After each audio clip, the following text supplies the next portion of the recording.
আজ রাজধানী ঢাকা ও আশপাশের এলাকায় আংশিক মেঘলা থেকে অস্থায়ীভাবে মেঘলা আকাশ থাকতে পারে, ফলে বৃষ্টি বা বজ্রসহ বৃষ্টির সম্ভাবনা রয়েছে। একই সঙ্গে দিনের তাপমাত্রাও প্রায় অপরিবর্তিত থাকতে পারে।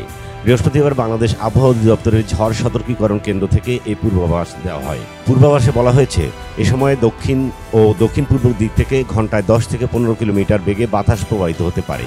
তাপমাত্রা খুব একটা পরিবর্তন না হলেও কিছুটা কম থাকতে পারে। পূর্বাভাসে বলা হয়, সকাল 6টা থেকে ঢাকার তাপমাত্রা রেকর্ড করা হয়েছে 27.7 ডিগ্রি সেলসিয়াস এবং বাতাসে আর্দ্রতা ছিল 85%।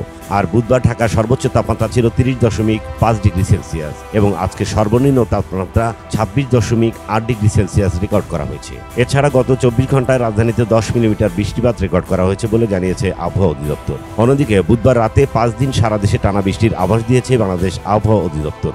এ সময়ের মধ্যে দেশের কোথাও কোথাও মাঝারি ধরনের ভারী থেকে অতি ভারী বৃষ্টি হতে পারেও বলে জানিয়েছে সংস্থাটি।